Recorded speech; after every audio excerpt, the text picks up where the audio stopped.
So we have a brother by the name of Brother Harvey, and he's basically done a phenomenal job of leading this. But basically, in the statistics that he provided to the team, basically the black dollar only circulates in the black community for 6 hours. So you mentioned days for the other ethnicity groups. 6 hours in the black communities compared to days in several other communities.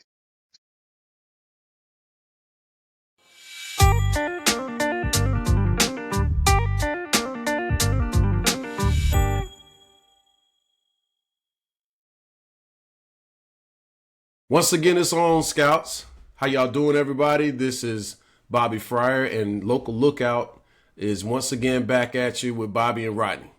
Hey, Bobby, we took a little hiatus, man, but hey, in the meantime, we did get a chance to watch those eagerly awaited NFL draft. But I guess we'll be talking a little bit about that the main part of the show.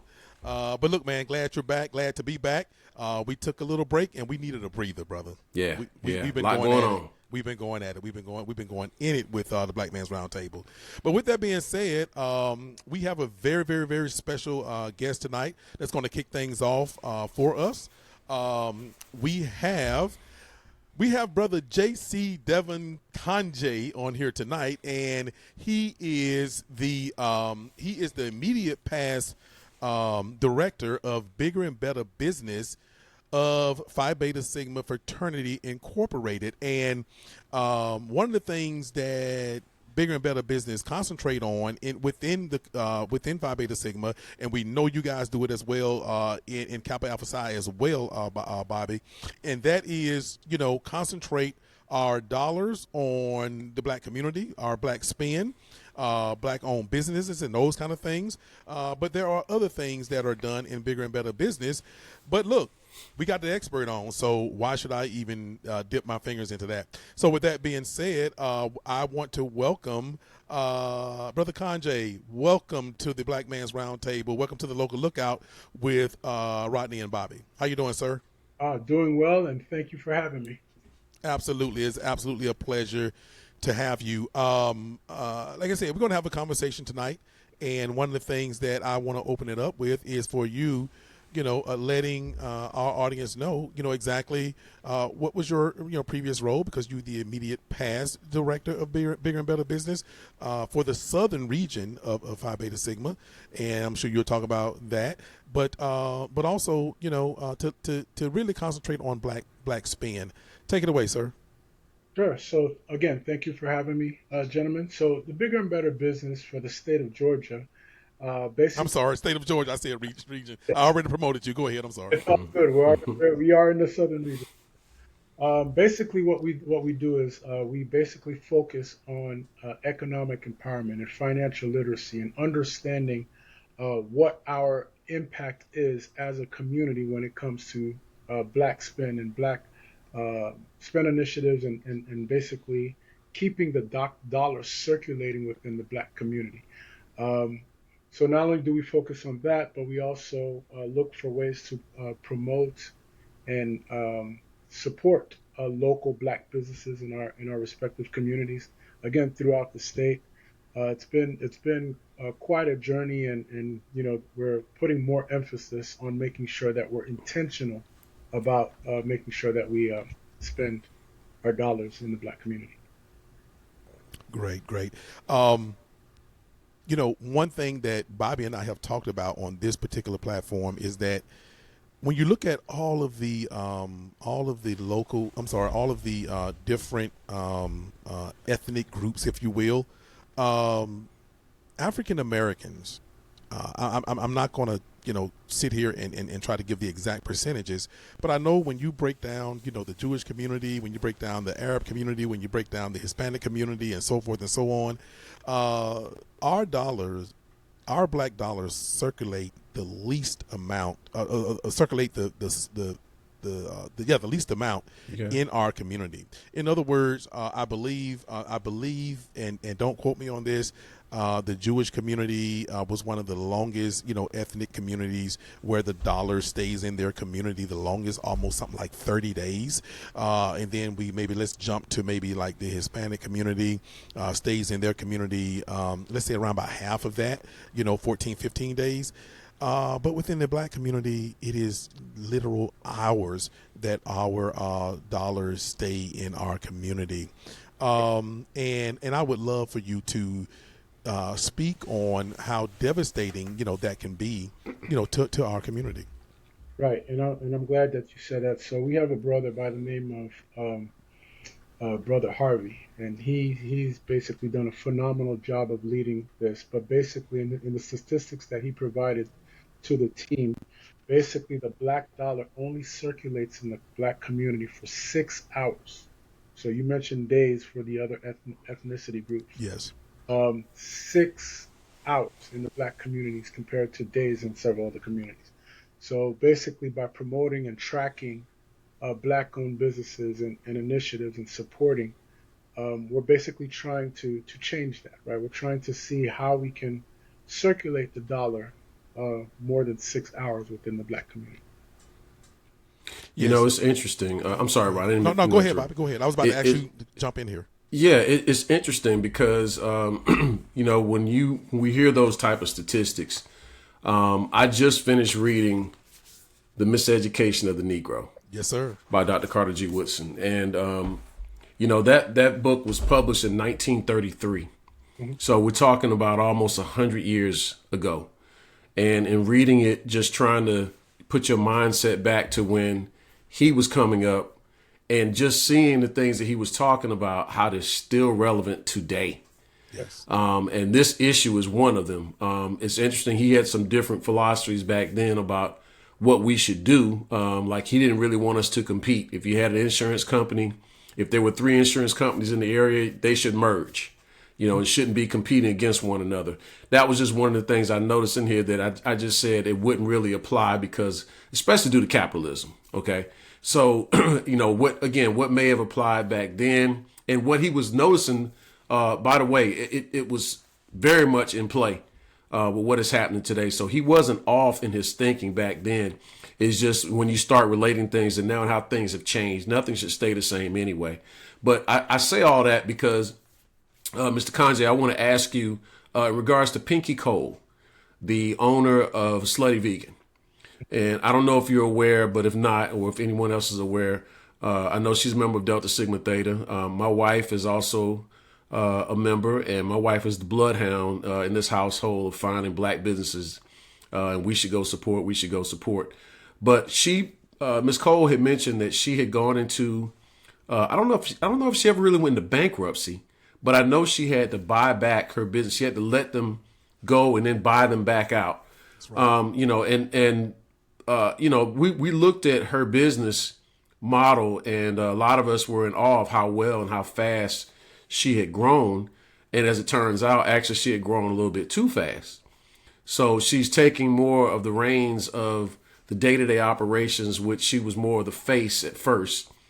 She realized that she let things go a little out of her reach, out of her touch, and she says she won't make that mistake again. But I say all that just to ask you, Mr. Cange, what do you think? In her status, and just in things in general, what more do we need? Because she was a face, and she had to go out and now come back in, even though she was very successful. What do you think has to happen more from our standpoint to keep those type of black businesses afloat? Well, for one, I do think that there are opportunities for partnerships and supporting each other, even if it's not an actual partnership. There's still some bartering that can be done, right? So, for example, in that business, and I love Slutty Vegan. I love. I think I've been to all the sites, right? And if you guys haven't, that are up there, you come to Atlanta. I'm sure. Oh yeah. Vegan. Let me throw that out there. But also. Just understanding that not only do we have businesses like Miss Pinky's that have Slutty Vegan, and we have other black-owned businesses that we can also support, and really we can create a community where we have resources that are available, products and services that are available to us in our own community, if we're intentional about seeking those businesses first and foremost, then that's when we'll start to make a change, right? So if I have to, let's say I want to go buy a property, go buy a house, right? I'm going to look for a realtor, a black realtor, or African American realtors that can basically provide the same services that I would get, with another ethnicity. Or if I needed to go to find an attorney, right? I'll go and find an attorney or law firm that's that's black owned to see if I can support them.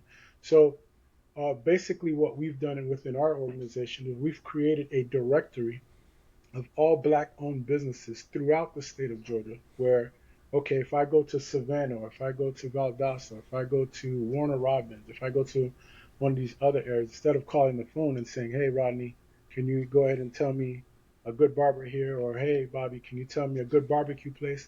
We'll already have a directory that shows, okay, here are the black owned businesses in this area, and here are the different categories. So now we can be intentional about making sure that we patronize these black owned businesses. So to going back to the question that you asked, again, there are opportunities for us to not only seek the businesses, but also bring them into a directory, or have a central place where people can actually go and look for these services that they're looking for, if that makes sense. Yeah, it makes perfect sense, and it is something Bobby hear me talk about it all the time on these platforms on the roundtable, which is that sometimes we have to go back to what we used to do. I've heard Bobby talk about the Green Book, right? Right here on this platform, and basically back in the day, you go traveling or whatever, you're gonna come in. A lot of people used it from traveling from north to south. Back in the 50s and the 60s, when they had those sundown towns and all, well, they still do have sundown towns, and all that kind of stuff. And it's like, well, what there's a Green Book of where to stay, telling black people, what hotels to use, what restaurants they can use, because, once you cross that Mason-Dixon line, things change quite a bit. But anyway, that is what it is, what you're kind of describing, what Phi Beta Sigma, and, with its initiative with Black Spin and the bigger and better business initiative, have done. And I think that there are other organizations, there are other nonprofits, there are other organizations out there doing this, and we just have to, go back to some of the stuff, that we used to do. Because one of the things I was about to ask, us to talk about, and Bobby as well, is that, look, we are about to maybe experience, we don't have a crystal ball on, so I'm going to ask you, Cange, to put that crystal ball on, but we are about to, we may be about to experience, some financial turmoil, some financial downturn. Bobby have talked about a lot about the tariffs. I think that was, on our last episode, I think that was one of the things you spotlighted, Bobby, was the tariffs. And so we have been kind of culturally conditioned to believe that their ice is colder, right? And so I would love for you to talk about, how, and you've already hit on it, Brother Cange, how, we can support each other. We can let some of the, the cultural conditioning go, about their ice being colder than ours. Even Dr. King talked about, as he talked about, integrating versus assimilating, that he might have made some mistakes himself, And so I would love for you to talk to this audience and tell them, or talk about the importance of, supporting each other, especially during an economic downturn, because like they said, when they get the flu, we get COVID. Yeah. Right. Right. It's funny that you say that. So one of the metrics that we have is we basically track how many dollars we actually report in terms of how many dollars are spent in the Black community. From 2020 to 2023, we've captured $20 million in Black spend.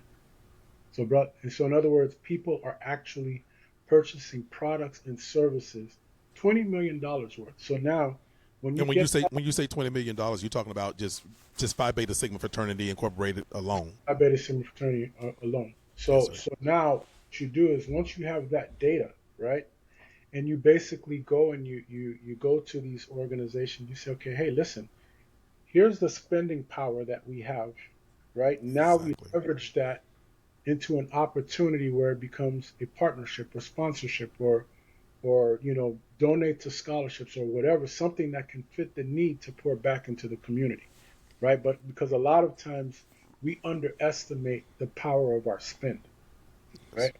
So now by doing this, this allows us to understand, okay, hey, look, we have we have a significant power just within us, just on how we spend our money. You guys, I'm sure you guys have heard of the Target boycotting that's going on right now, Yes, sir. and I know a lot of people um, probably are like, hey, is it working? This and that. I'm here to tell everyone it is working. It is. Yes, it is. But I actually watch Target stock drop at least 10-15% from the time that started, and it's still hovering where it's still at, right? So although we don't see it physically, it is impacting them. So at some point, they're going to have to make some sort of adjustment in order to get that black spend back, or spending from our black communities back, right? But so imagine us taking this spending power and putting it into our own community, right? Yes. What that would do for us. And I think that's what we're missing in as a community in terms of, okay, it's going to take a village for us to actually make an impact, right? And we cannot underestimate the power of our spending in our. Absolutely. One other thing I want to say about Target before we move on, and that is their CEO Mhm. salary has been cut in half. That has happened over the past couple of days. Has been cut in half. And we say, well, the guy was making, and I don't know for sure, but the guy was making $50 million. So, well, he's still making $25 million. But when you're making $50 million, you live like you make $50 million, and all of a Right. sudden, it's chopped in half. So, And that's missing the point to say, well, he's going from 50 to 25. That's the point. that's the point. That's the point. Is that's showing you how much power that we have to make that type of change. That's right. That's the point. So, I get frustrated at times when people it flies completely over someone's head when they miss that, because that's the whole point of proving what kind of power that we have as consumers. And Bobby and you guys, have anybody noticed how, well, I'm not really, and I know you're not that much as well, Bobby, so I don't know if but how deafening, how silent the mainstream media has been on what is happening with Target. Yeah. Because they know the culture that's behind that. That's right. And so I just want people to just really pay attention to how the media they it's almost like they don't want to touch it while Target is falling apart. So so we definitely have to keep on keeping on with that.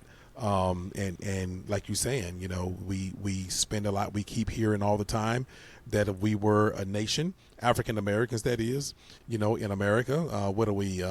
They say, well, we're 12-13% of the population. 13. Yeah, we know that we're probably about 20, but either way, at the end of the day, they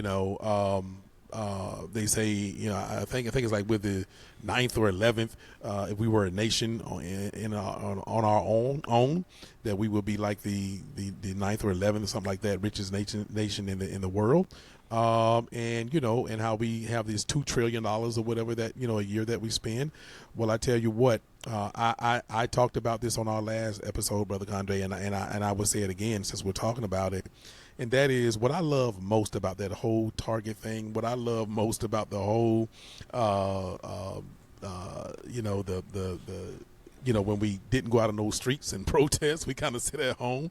Yeah. Is I think, Bobby, you know what I'm about to say. We didn't even have to have a meeting, man. Nope. We didn't have to have a big meeting. Nope. We just knew what to do. So I love, and what we have to understand out there, listeners, is that we have power when we come together. And I think that, Cange, I think what you were saying basically is that if during this economic, downturn downturn that we're currently having, and that may, that a lot of, economists are projecting, is that the best thing we can do is to be as close to on one accord, and that does not mean we're monolithic. So That's right. cut that stuff out. That's right. You know what? There's some things we need to be monolithic on, Right. and especially, and that is our wallets. But That's it shows the power, and I'm just looking forward to yourself, leaders like you, as far as the economy, as far as us, how we spend our money, the initiatives in the Black community. I'm definitely looking forward to you continuing to do the work, that you have to do. Bobby, do you have anything for Devon before we close out? Yeah, one thing. I'd like to know, how did you track the spending Mhm. of your respective fraternity to know that number? Because I'd like to know how we can do the same thing. So if all 9 of us together found out what it is that we actually spend, I think that's data that we can all use effectively. Yeah, yeah. So absolutely. So basically, it's a national initiative, Yes. and we basically started with the chapters, right? So each Okay. chapter basically reports. We have a system that we report. We put all of our reports in, and then at the region, they basically tabulate all the results, and then it goes up to nationals, and then nationals does a good job of basically doing some data analysis, right, and going through the data and providing those reports.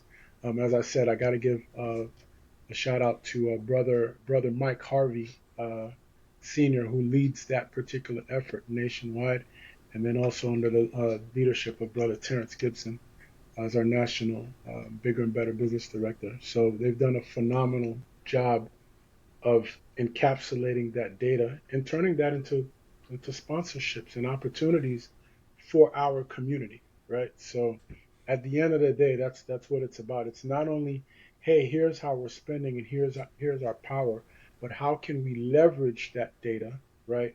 And Right. turn it into opportunities where we can help our communities, whether that be through scholarships, whether that be to supporting businesses through business grants, or whether that be just helping startups. That's the type of things that we look to do as an organization. And Bobby, what I will tell you is this: uh, you know, he's being gracious, because I'm telling you, when I tell you, if you're a member of Phi Beta Sigma, you are literally, um, hunted down until you get those receipts in. Mm. you go, you gonna get those receipts in, and but what happens is it becomes second nature. Yeah. Right, that when it's been happening so long now, Brother Cange, how long, or about how long has bigger and better business been a national or international initiative for Phi Beta Sigma? Off the top of your head, I'm trying to remember. 1920 something. 19, yeah, I know it's been a very, Yeah. very long time, and I'm not trying to put you on the spot, but I also, just because he said that, then I know people are going to want to know. But of course, they can just look it up on our website as well. I think neither one of us just know it off the top of our head, but I do know our Black Spin initiative as well. Bobby has been around for a long time as well. So to the point where, like I said, if you're a member of Phi Beta Sigma, it is automatically built into you that when you go out, even as a group or as an individual, and you go into a Black-owned business, you are almost, it is almost second nature for you to keep your receipts, get ready to record that, and to the tune of like Cange said, since 2020, some $20 million, in those 5 years. Wow. Okay. And Bobby, the easiest implementation I can say is that we created a Google form, right? So brothers can just go ahead and submit their information as soon as they do the purchase, right? And now I know Brother Harvey has moved that into an app, so now you could actually go Yes. into the website, log in, and do everything that way. So Okay. we're evolving with how we're tracking it, but the impetus is still the same, which is let's go ahead and make sure that we get that information so that we can leverage that and see how we can turn that into opportunities. Exactly. Absolutely. And by the way, Absolutely. Brother Cange, I love the new app. It is just easy. It's quick. And Mhm. now you can do it so quickly on your phone and everything. So, but look, before we let you out of here, I just want to, first of all, I want to absolutely thank you for coming on. I know that I told you, I believe it was last year, I said, Brother Cange, I have to get you on. I wanted to get you on while you was the sitting guy, director. But, we've just been very, very, very hugely busy. The platform is moving, very good. So I guess that's a good problem to have. But we finally got you on here, and I'm absolutely astounded and just happy that we have you on here. But look, before we let you out of here, if you can definitely let the people know, the listeners know, how they can reach you, and if there's any events or anything that you have coming up within the community of Bigger and Better Business that you would like to let the people know, feel free to do it, but definitely let them know how they can get in contact with you. Absolutely. So my personal email is devon.cangé. That's DEV as in Victor ON dot C as in Charlie, A as in Apple, N as in Nancy, G as in George, E as in Edward at gmail.com. You can go ahead and reach me, and then we'll definitely connect you with resources. Through our sitting state director, who's Andre Ballou. And he's doing a phenomenal job just carrying the torch forward, but also providing you with resources on how you can be intentional about supporting businesses in your respective communities. Um, Again, this is not just a particular initiative for a specific area. This is all over the nation, right? That we're doing this. So, and we'd love to partner with your organization as well, Bobby, to see what opportunities we have. Because at the end of the day, it takes a village. That's Right? right. So, That's right. again, I thank you. I'm humbled for allowing me an opportunity to be on this platform. I really enjoy what you guys are doing, and I continue to follow you guys, and I just want to thank you for the opportunity. Thank you. Thank you, sir. We appreciate it. With that, again, thank you for coming on. Thank you for dropping some knowledge with us. Again, followers, we are talking to JC Devon Cangé. Reach out to him. And Bobby, I think Brother Cange sent you out a kind of a bark across the Crimson Way over there. Come in. Hey, get those noobs to come and work work with them, man. So we can, like you said, it should be an all nine thing. That's right. All That's nine. Right. So that's right. Thank you, Brother Cange. We'll talk to you soon, brother. All right, Thank you, sir. Thank you. Appreciate you. Thank you. It's one thing that is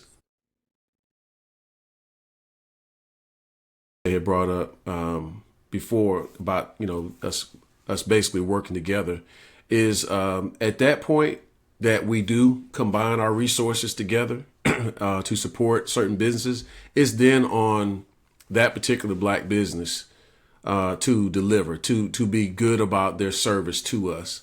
And a lot of times we don't give much slack to our own. We just don't.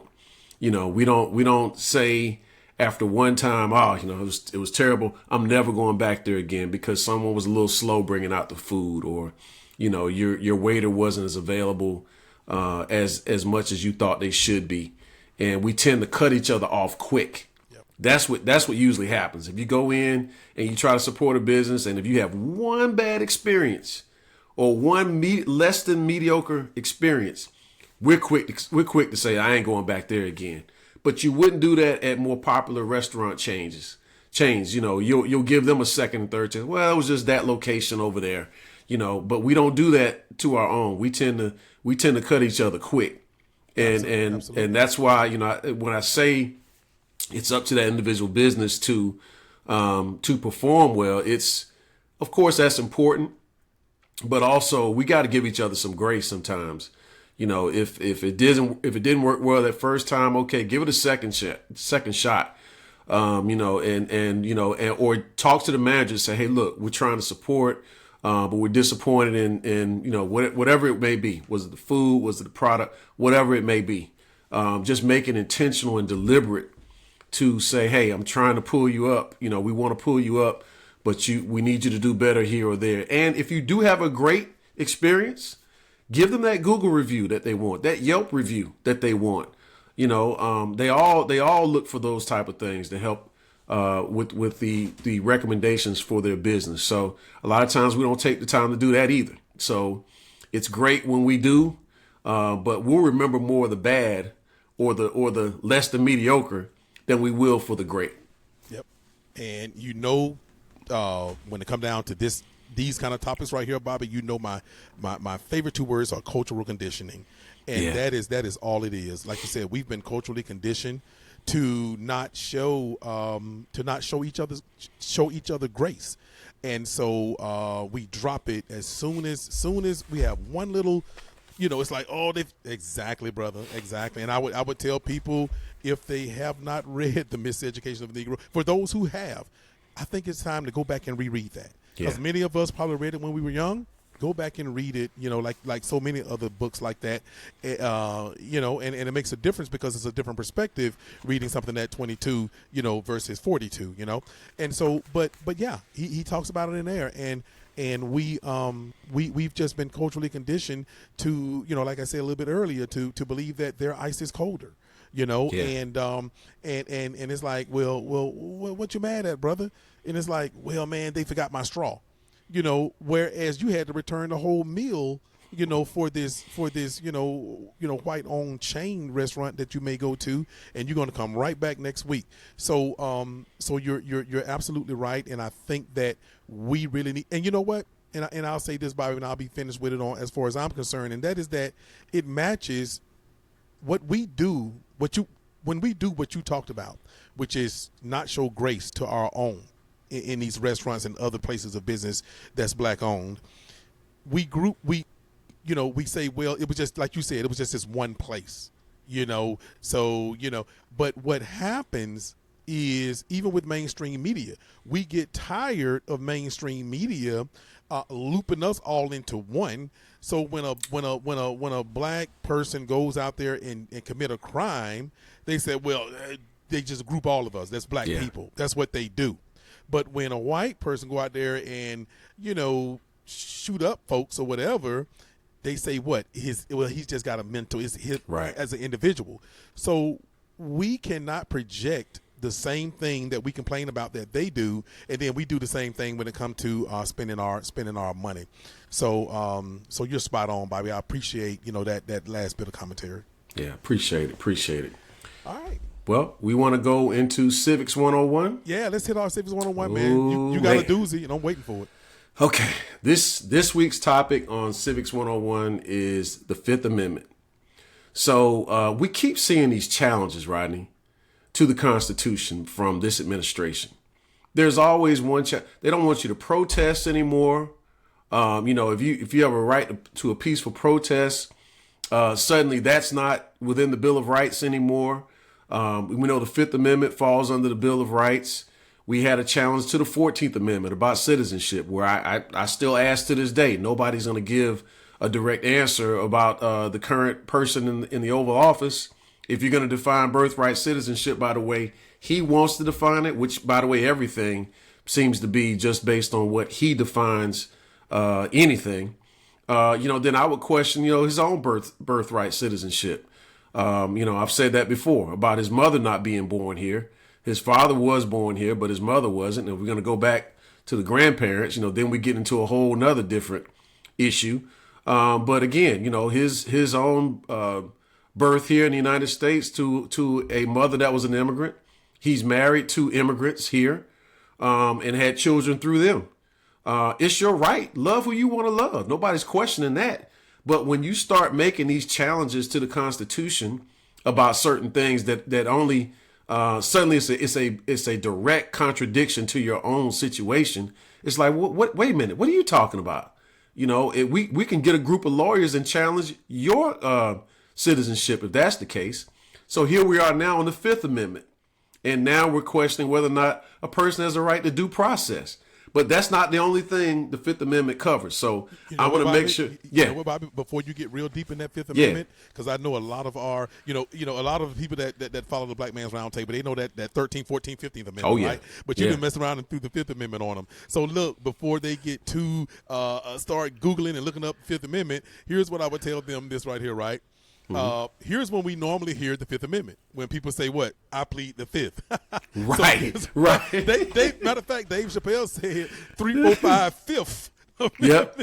So 1, 2, 3, 4, 5th. 1, 2, 3, 4, 5th. So yeah. So when we talk about the Fifth Amendment, before you went too deep, I want for our listeners to know that most of the time you hear that is when people say, "I plead the Fifth." Go ahead, Bobby. Yeah. So the Fifth Amendment, it covers several things.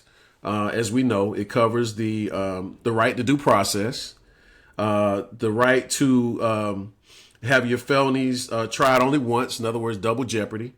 The self-incrimination clause, which allows an individual the right to not serve as a witness in a criminal case. You don't have to testify against yourself if you don't want to, like we just talked about, pleading the Fifth.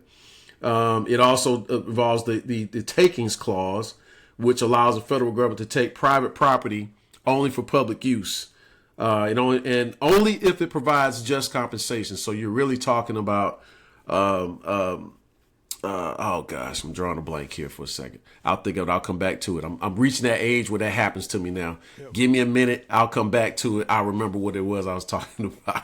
So, but let's focus on due process. So as we know now, we have an issue with what is the man's name, Mr. Garcia. Let me give you his direct name. I want to make sure I got his name correct, because he's been in the news a lot lately, as we know. With Kilmar Abrego Garcia. Kilmar Abrego Garcia. That's it. So now there's so many lies that people. Well, he was here illegally. Well, this is the thing, is that he was allowed asylum here. And he has a right to a trial. Now everything is focused on MS-13. Is he a member of the MS-13 gang? Did he have some domestic violence charges against him? And by the way, we'll circle back to that whole accusation of being in gang related in just a second. But we have the question about due process. So, and where this opens up a big can of worms, of course, is who now has the right to have due process? If you're here illegally or if you're here legally, are we just now going to determine who we want should be, basically deported? Under what rule? This is right here in the Constitution. The Supreme Court gave a unanimous 9-0 decision that Mr. Garcia was deported unfairly, that he should not have been deported. And all the accusations that people are throwing around about what he was accused of, fine, adjudicated in court first is all we're saying. It doesn't matter. You can call him a you can call him a gang member, you can call him whatever, but it doesn't matter. He still has the right to due process. We don't determine someone's guilt or innocence based on your feelings. That's not how this works. So, in his case, there was an interview with, again, the current person in the Oval Office. Doesn't deserve the title that he wants. But in this particular case, he was interviewed, and the interviewer he was with ABC, Mr. Moran, Terry Moran. He said, what about Mr. Garcia? And he says, well, he's got MS-13 tattooed on his fist. And clearly you can see this has been photoshopped. They were looking at the symbols on his fist and saying how that is an MS-13 symbol. But that still doesn't prove that he's a member of the gang. And by the way, just because you are a member of a gang doesn't make you guilty of anything. It doesn't mean you should be deported. It's funny to me, not funny to me, that we tend to needle down on these type of issues on an individual like Mr. Garcia, and we try to justify his illegal deportation by, well, he's a bad guy. Well, we don't know that. Just because you're accused of something and you haven't been charged with anything, you haven't been convicted of anything in a court of law, that you should go. But yet, I've said this numerous times. The profile of the person that are shooting up schools, shooting at shopping centers, shooting at grocery stores, shooting at concerts, shooting at movie theaters, the list goes on, and I don't want to drag it on any further. That profile is not an immigrant.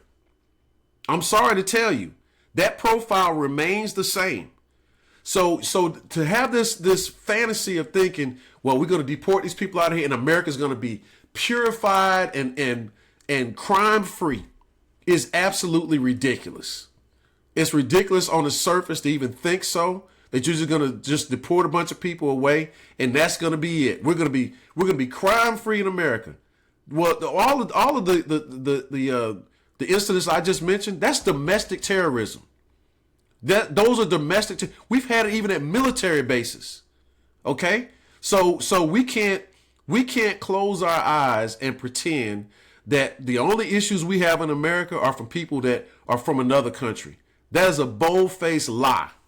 And until we come to grips with that, all this other stuff is just fantasy, and it's just, again, another lie that's being perpetrated out here to the American people. So I'm gonna stop there just to get your thoughts on what I've said thus far. Spot on. Everything you said, man, spot on. And we're, you know me, Bobby. We're basically being bamboozled, hoodwinked, run amok, led astray, the whole 9 yards. With labeling people. Look, we know that immigrants are going to be the least people that want attention brought to them, because when you're already being stereotyped, why would you want to bring even more attention to you? Now, we all know, I just always take it to the basics when I come into a conversation about immigrants and crime, Bobby. Just like with everyone else, first of all, crime is proximity. Yes. People commit crimes against people who look like them because this nation is very, very segregated, okay?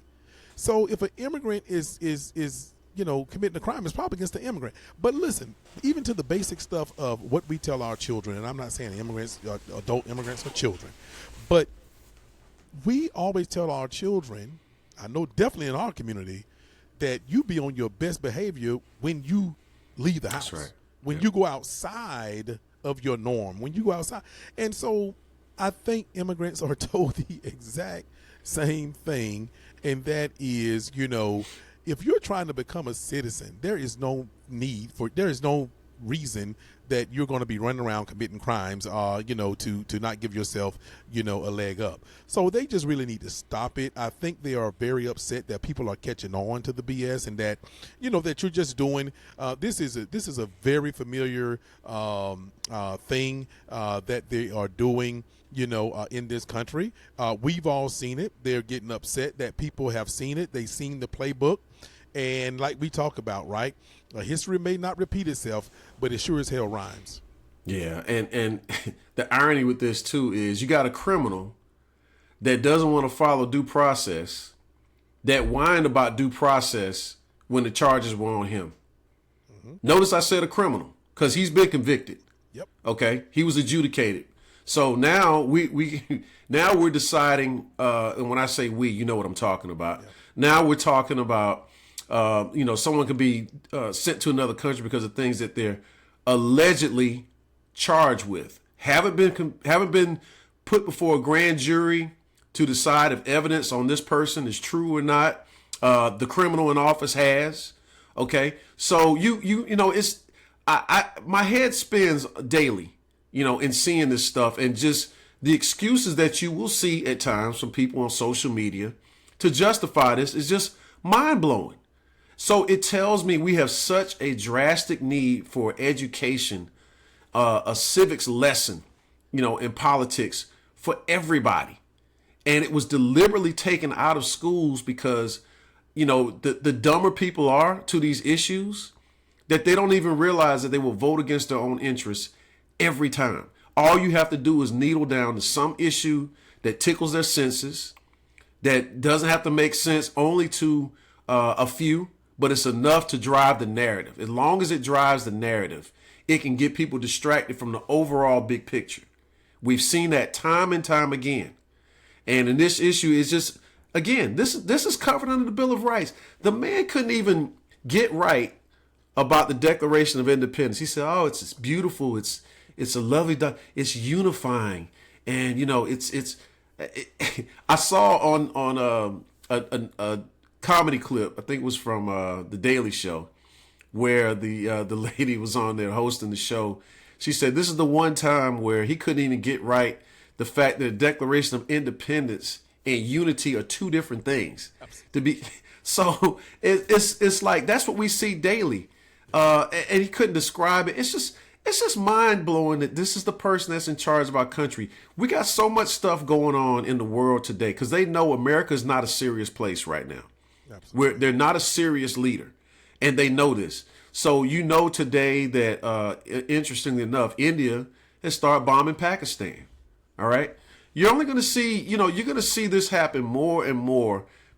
Other countries realize the United States is not serious. We're in a trade war with our closest allies, which is one of the stupidest things you can say. And then on top of it, he says, for example, and I know I'm getting a little off topic here, but with Canada, we're in this trade war with Canada, and he makes these declarations that we don't need Canada for anything. We don't need them for nothing. The more we become an isolationist country, the more vulnerable we are to an attack. It's that simple. We've said this before, and you know, and I know as well as being in the military, that, hey, you need allies. You can't take on the world by yourself. I don't care how great you think we are. You can't fight the world by yourself. You're going to need some help. So he wants to change names of, from Veterans Day and Memorial Day to Victory Day at, World War II and all this nonsense, as though we fought those wars by ourselves. We didn't. Okay, so we got pulled into those wars to fight with other countries, with other allies. We've got agreements, such as NATO, where we have alliances together. We got allies to basically keep world order, so to speak. All right, I'll just use that term because I know how that can get misconstrued different ways. But it's just too much going on, and to know something as simple as I don't think people even know how many amendments there are to the Constitution. It's 27. So, and when you start going back and you start picking and choosing which ones you want to now say, oh, these don't count anymore, or we're just gonna ignore this. They're ignoring court orders. If they can't, the man said he don't even know if he has to justify the Constitution. He doesn't even know if he has to uphold the Constitution. Are you kidding me? That's what I was going to talk about when you were finished. Just to say, you and I both have taken oaths of office. We have, swore to protect and defend, the Constitution of the United States, just like he did. And this man is asked, is your job? They asked him, the commander in chief, is it your job to protect America? And the man said, I don't know. And he's taking that oath. But yeah, man, you again, Bobby, spot on. And one thing I want to say about you choosing the Fifth Amendment as your Civics 101 lesson for this episode, I'm absolutely glad that you chose it, because we as a community, there's too many of us in our community, in our black community, that feels like, well, look, immigration and all of that, that's a black, that's a don't apply to us. It don't apply to us, so we don't care, what happened to those brown people and all this other kind of stuff, or those Spanish speaking people or whatever, right? But here's the thing, okay? First of all, immigration, a lot of people, I would probably, there are so many people who look like you and me, who are immigrants, right? And so we just forget about that.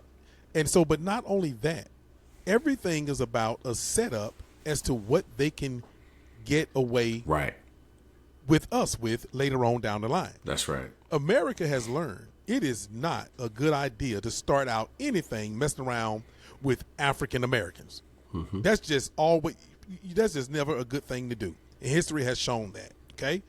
When you do that, you get burned. Every single time America get burned. But what what you can do to them is what you will eventually do to us. It is just it is just, hey, well, let me see how these folks will react to when we do these brown people this way or whatever, right? Or these Spanish speaking people this way.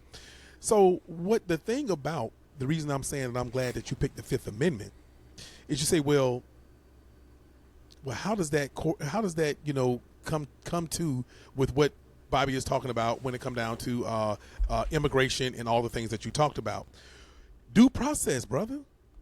Due process and all those other things. That's why I'm glad you read out all the things with the Fifth Amendment, whether it is double jeopardy and everything else. Well, look, if we are disproportionately, when I say we, I'm talking about African Americans, especially black men, but black women as well. When you are heavily disproportionately imprisoned, which is where you do not, which is the only time you can be, is that slavery is legal in America, is when you are in prison. That's right. Do you think anybody care anything about your due process or about double jeopardy or anything else? They are literally saying in homegrown criminals. Homegrown criminals don't sound like Spanish-speaking people from Venezuela, okay? Right. So when the criminal justice system, in fact, there are many statistics show, and even some I think in the FBI that show that per capita we are less likely. When I say we, I'm talking about African Americans are less likely to be criminals than any than Caucasian people. But however, we are 7 times more likely to be accused in a court of law by a judge or by a jury of being criminals for doing the exact same thing a Caucasian person did. So guess what? It is much easier. So that's why I say I'm glad you talking about the Fifth Amendment, because I think you and I talked about on this platform. We talked about Project 2025. We talked about the criminal justice piece of Project 2025 and Agenda 47 to get people ready for this. We talked about it on each episode leading up to November the 5th, the election. And what people may not understand, that what's so significant about you talking about the Fifth Amendment right now, Bobby, with your Civics 101 lesson for this episode, is that it's going to be the Fifth Amendment that they are either going to utilize against the people that look like you and me, or just not use at all, to give due process and all the other things that fall under the Fifth Amendment. When it's like, hey, let's get rid of these homegrown criminals. It won't be the first time. Liberia, okay, it won't be the first time that they wanted to get rid of all of us and kick us out of here. So some of you can sit around here and believe that oh, they can't do nothing without us. They want us here. They want us to stay here. They can't do anything about black people. Well, you know what? You might be right, but you know what? It might be people like you who listen to this platform, and if you listen to this platform, then I'm sure that you are woke. You are doing things that are in the know. It is people like you, me, Bobby, that they really want to be gone, and maybe the people who are asleep is who they want to be here. So I'm just throwing that out there. No, you're correct, and you bring up something that we can talk about possibly on the next show. But Burkina Faso has become an important topic now. You've heard me constantly talk about Haiti, the Sudan, and the Congo, and now you can add Burkina Faso to that. So for those that don't know, and we start talking about this later on, Google it, okay? Do your research and see why we're talking about Burkina Faso, and knowing that this administration is also trying to sever ties with Africa as well, with our embassies and different things like that. So it's so much going on. It's tiresome. There's a lot of stuff we're not going to talk about tonight that we could go deep into, as it pertains to civics. But there's just so much going on that it's very tiresome, and you look for a break, but every day it's something. And this is what we went through the last time, where it was like daily it's something else crazy, and it's just not a way to live life. It's chaotic, Nobody wants to live life that way.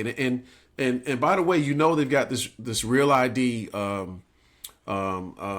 push going on right now. with your identification, with your driver's license, with the star at the top, making sure that you've got that before you can even get on a plane or if you're coming back into the country. That's another way. There's all these different ways they're trying to eliminate people from being here, other than the ones that they want to be here.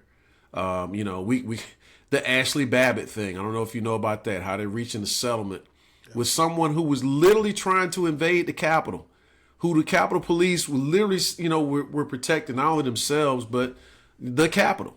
It's just amazing what's going on right now. Taxpayer money. It goes back to that age old question, Bobby, for this right here, and it's that how do you eat an apple? I mean, how do you eat an elephant one bite at a time? One bite at a time. So we glad that you guys watch and follow us and what we do here on the Black Man's Roundtable, what we do here on the local lookout with Rodney and Bobby. But look, we can only talk about so much. But listen, there are so many other and thank God for these podcasts. There are so many other podcasts, so many other different kind of platforms out there that you can follow, and they're talking about different things. Just make us make us one of your favorites, and you come back and you watch, what we do, because Bobby come up with the best civics 101 lessons to give, and they always seem to be timely.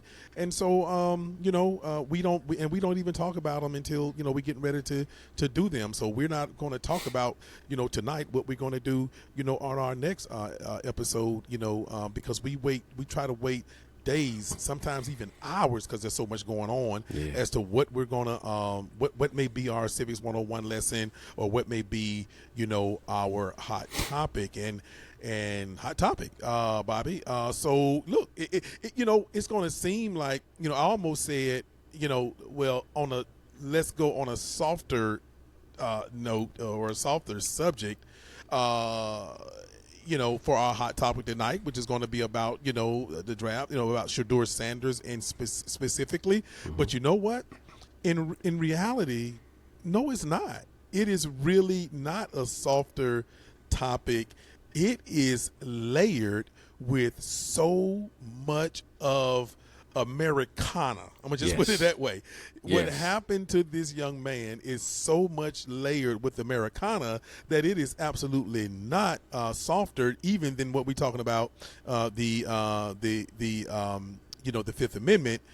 It is a lot. So anyway, let's jump right on into our hot topic, Bob. Yeah. All right. So you mentioned it before. We talked about it earlier. We hinted at it, but it's regarding Shedeur Sanders. And the NFL draft, which took place a couple weeks ago. So as we know, Shedeur Sanders is the son of NFL Hall of Famer, great Deion Sanders. And Deion's other son, Shiloh, was draft eligible from this year, playing at Colorado. Shiloh went undrafted and signed a free agent contract with the Tampa Bay Buccaneers. But Shedeur is where the focus was on, because by all NFL draft experts, Shedeur was rated either, in some cases, number 1 or number 2 rated quarterback prospect in this particular draft. Now, it's one thing if you're the second quarterback, maybe even the third quarterback, you drop to the third quarterback selected, right? It's one thing if you go from the first pick down to 20 or late in the first round. Okay, that's not really a whole lot that can happen because beauty is in the eye of the beholder when it comes to the NFL draft as to how you view a prospect. But to go from the first round even to the second round would not have been, okay, well, he was in the first round, he lasted the second round. But to the fifth round, and then to a team that had already drafted another quarterback in the fourth round, we saw what this was about. So some people are quick to say, oh, it's not about race. It's not about racism, but it's about control. All right. And you did not see the same type of pushback when it came to Archie Manning, deciding where Eli Manning was going to go in the draft. He wasn't going to San Diego. They made a power move. He wound up with New York. So it's what is common in this is that we've seen this now also with LeVar Ball and his 2 sons, although both of them went very high in the draft. In this case with Shedeur, I think there was some backlash towards Dion. Hey, Bobby, even Venus and Serena Williams. Yes. With their father. Yes, absolutely. With their black father. We remember how that, and even some with Tiger Woods and his father, right? So we've seen this pattern of black fathers who take control of their particular child's career. They get a different type of backlash. And in the case with Shador and pointing to Dion, here's my thing. I'm gonna be honest with you. Deion Sanders is my favorite player to wear an Atlanta Falcons uniform. That's not gonna change. I love Dion. But when people get to talking about Dion, the funny thing about, at least those that oppose Dion, the thing about it, when you look at Dion just as an individual, Dion doesn't cuss. He doesn't drink. He doesn't smoke. He does a lot of, he's very open about his faith. He does a lot of uplifting, with his, with Bible verses in his community, so on and so forth. There's no violent drama of Dion off the field. You don't have him getting a bunch of mess. There's none of that. So when you just take that away, what is left? Well, because Dion is flashy. We know that this country has had a problem with black males especially, right? Who are very confident about their abilities, confident about themselves and what they will do for their families. They get demonized for it. Not in the same way that someone of a different hue would do for the same. I just mentioned it with Archie Manning, right? Archie Manning wasn't flashy, but Archie Manning also wasn't as good as Deion Sanders. He's not in the Hall of Fame either. So it's a matter of, like we forgot LeBron James, all right?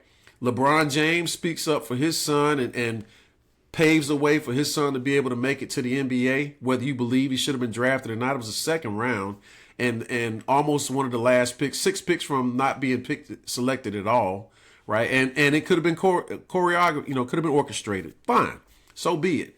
But oftentimes when we have these type of men step up and be a father and try to be the best father they can be, and Deion is, to my understanding, has always done that. You tend to make what's the word I want to use? You tend to make not an allegation, but you kind of get blinded by the flash and not paying attention to the individual, which is what I think happened with Shador.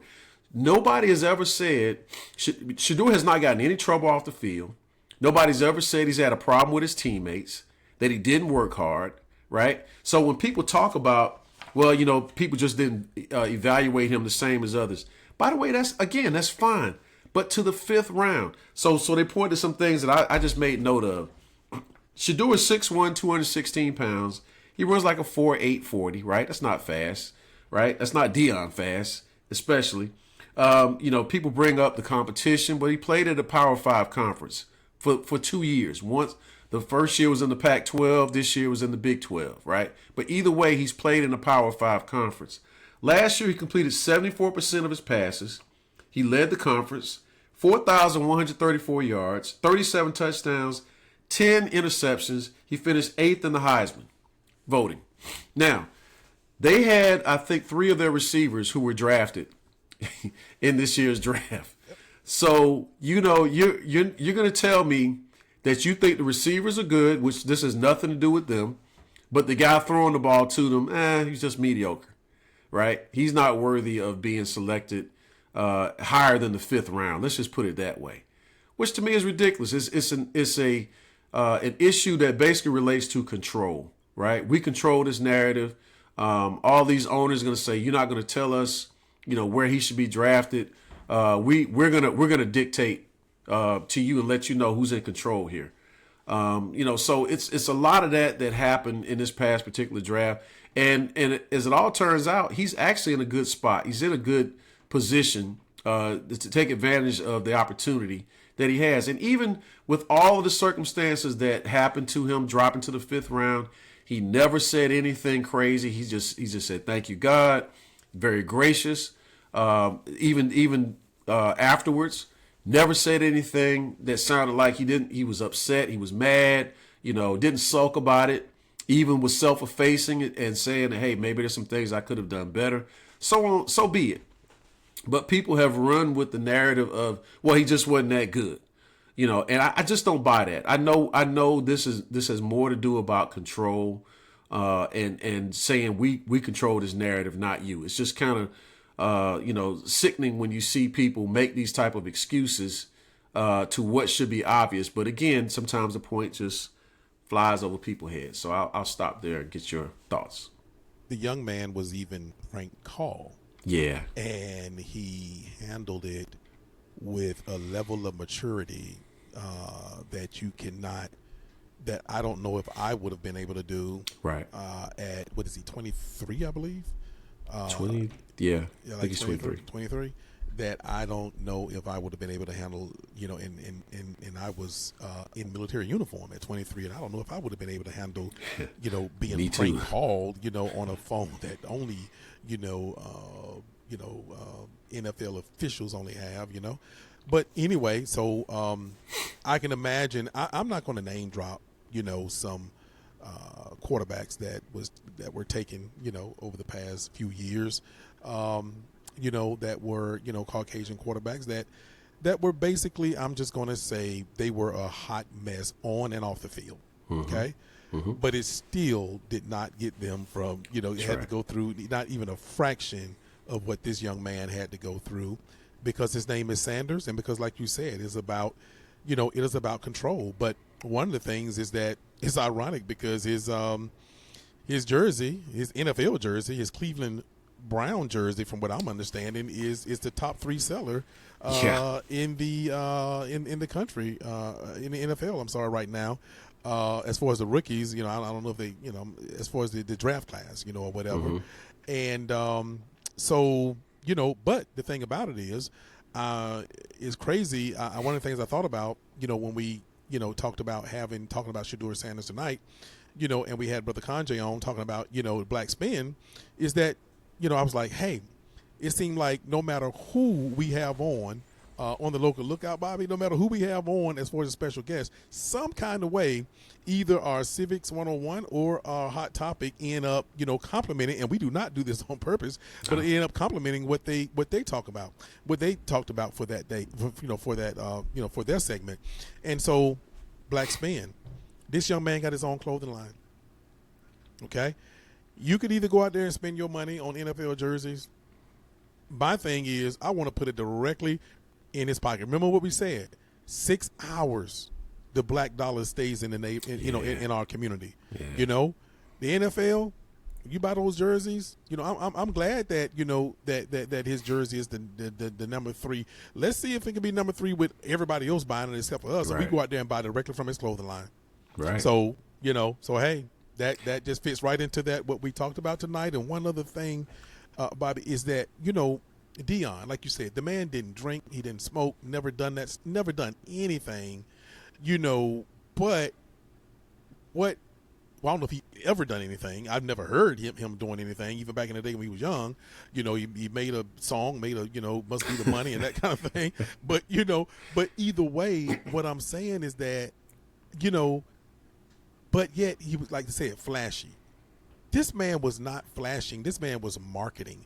Dion was the, just consequential. Just he led the way when it came down to individual NFL players knowing how or marketing themselves. You understand? And so, and to this day, he still leads the way in that. He set the groundwork, for that, and they saw it. Well, I say they, who I'm talking about, because now the only thing this thing did, Bobby, with this whole thing with Shedeur Sanders and this draft deal, the NFL have lost so many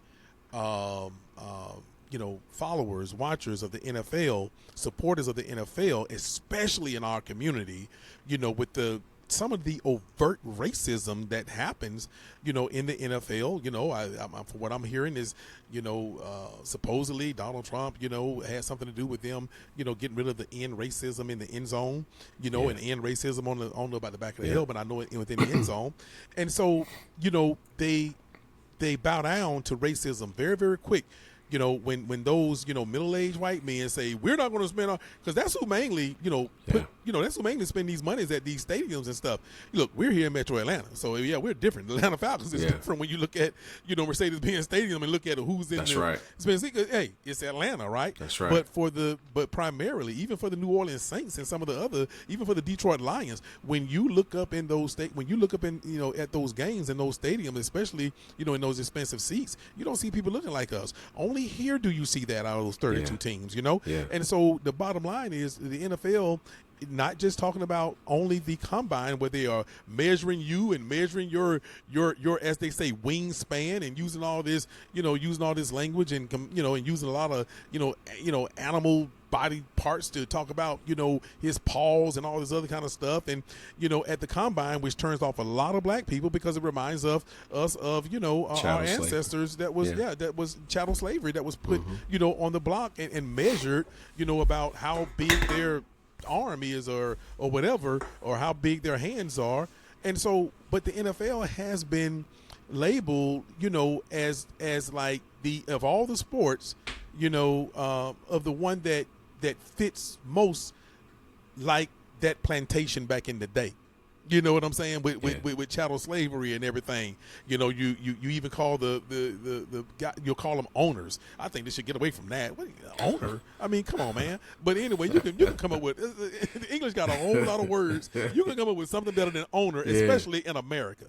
You don't want to call somebody at the top of anything an owner when 70-80% of the employee, the people who the players are black. So only thing they did, Bobby, and I'll end it here, is that they really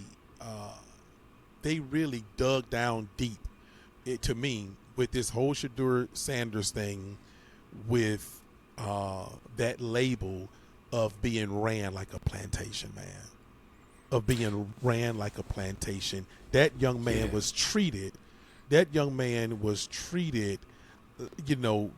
with some of the same ways that the strongest and the best and the biggest enslaved person as they got off the boat were treated back in the day. Now somebody would say, well, why are you comparing to slavery and all that? Come on, be quiet. Don't if that's what you think I'm doing, you know what, you don't even have to watch this, because you're not on our, it's flying over your head. Just unfollow us, man, because you can't follow it. I mean, you can't understand what I'm saying. But yeah, I think that's what it did, Bobby, and I think the NFL really shot itself in the foot once again with this whole Shedeur Sanders debacle. I think, well, first of all, he's going to wear number 12, because his mentor is Tom Brady. So I will be rooting for Shedeur. But I've noticed, like I said before, as it pertains to someone like a LeBron James, Deion Sanders, Colin Kaepernick gets blackballed out the league. Muhammad Ali, when he refused to join the military, was called a disgrace. There are labels that are put on us that aren't put on other people for doing the same thing. Okay. So, and again, how can you call Muhammad Ali a disgrace back during that time? But look what you just voted for and put in charge of our government.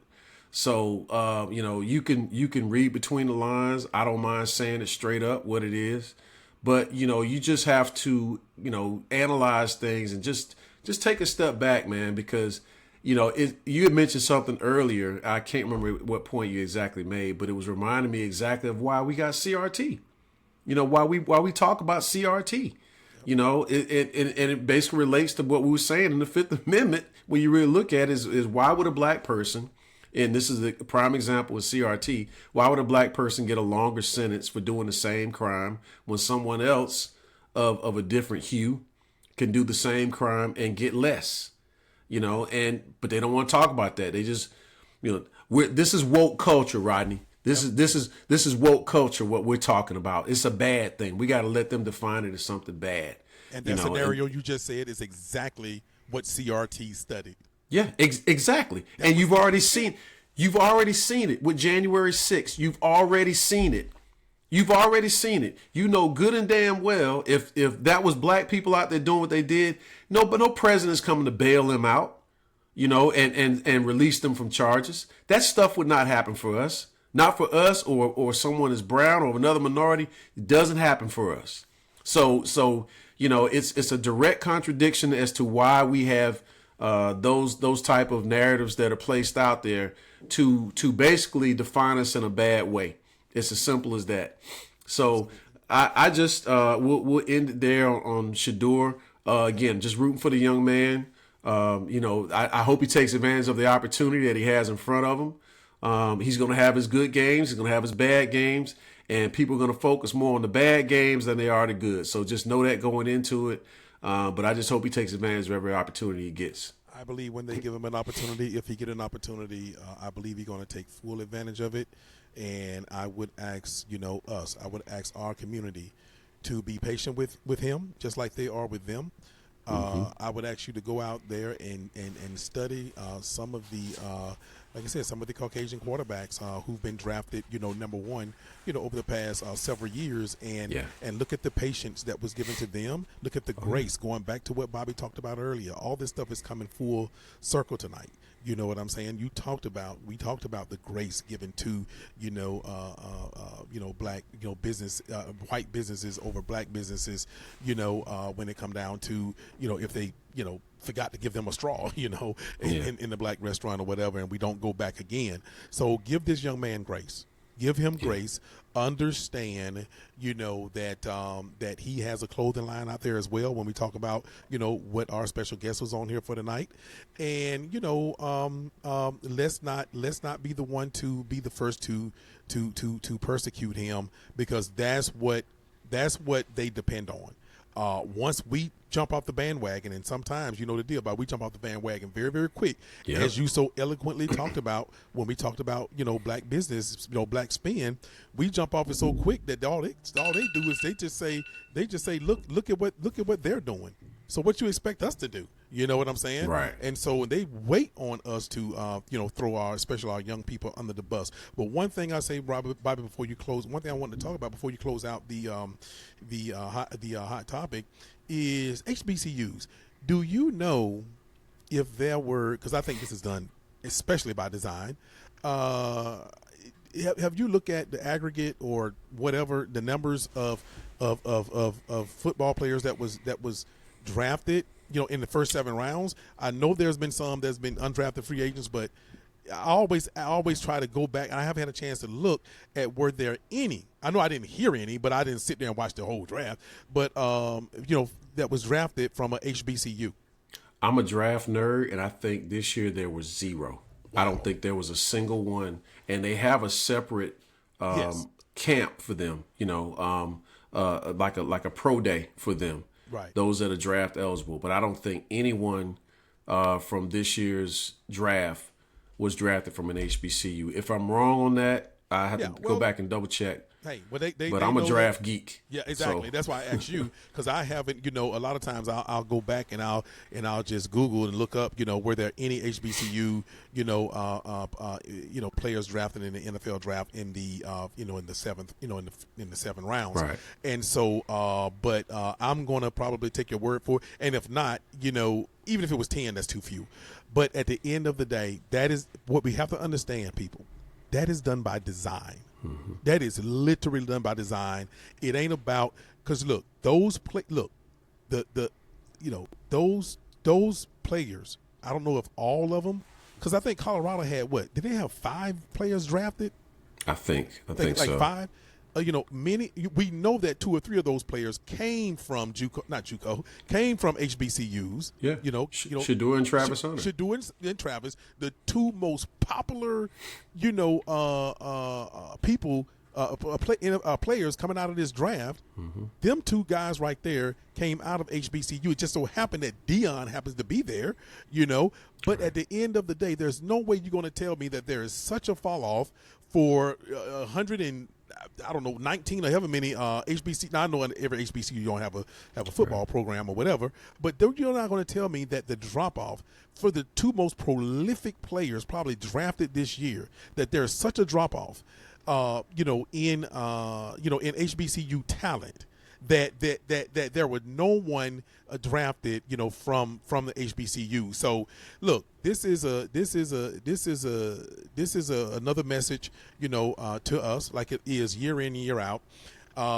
You send your football playing son to HBCU, then he's not coming to the NFL. So we just really need to take heed and look at what this episode was about tonight, from our special guest all the way to our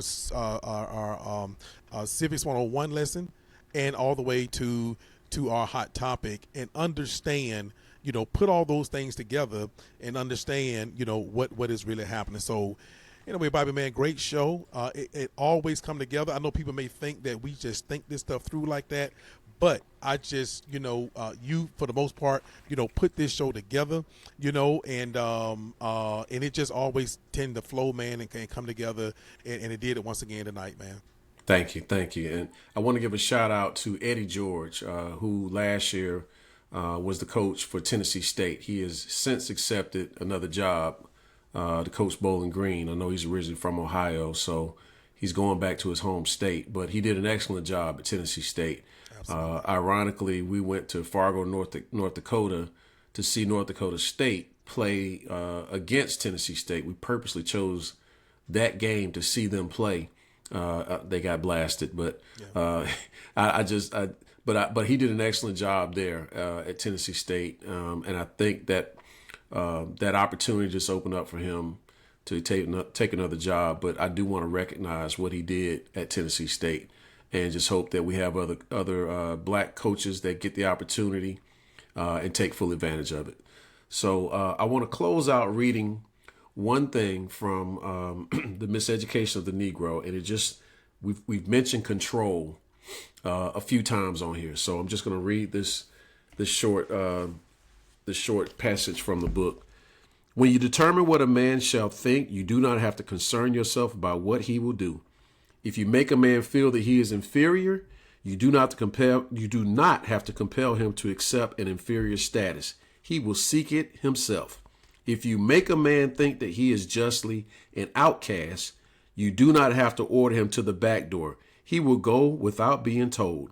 And if there is no back door, his very nature will demand one. So please understand, again, this book was written nearly 100 years ago. Okay. It's still going on to this day as far as the thinking. And, I just wish people would take more time to read instead of just getting all your information off of social media and what someone does on YouTube, and even on something like what we're doing right here, which is a podcast. But I will tell you myself, I don't speak on anything without either doing my research or knowing what the facts are first. And if I don't have the facts, I will literally tell you I need to go back and make sure that something that I'm saying is justified and correct. But we just have that going on too much in today's society. And I think the more voters are educated about how things work, you can hold politicians accountable. I don't care which side of the aisle that you claim to vote on. But we've got a terrible, terrible problem going on in this country where people are voting without having any education on the issues and getting bogged down with one issue in determining their vote. And we've talked about that before, and we won't go into it on this particular show. But it's always a pleasure. Absolutely, brother. And look, I want to vouch for you because unless I'm mistaken, I want to vouch for your integrity as you spoke about. Because unless I got it wrong, I believe you are a degreed journalist, right? Yes. Journalism, yes, sir. Yeah. So, so I definitely, you don't need me to vouch for you with that. Yeah. But you're trained in this. So anyway, Bobby, great episode, man. Close us out. Thank you, brother. So once again, you can catch us on Local Lookout with Rodney and Bobby the first Thursday of every month at 7 p.m. Eastern Standard Time. So until the next time, we'll be on the lookout, and I'll come in and say once again it's on. Peace, brother. Peace, brother. Don't forget to check us out on Spotify or wherever you get your podcasts. Do you have show ideas or want to be on the show? Shoot us an email at blackmansroundtable@gmail.com. And please follow us on Facebook. 1,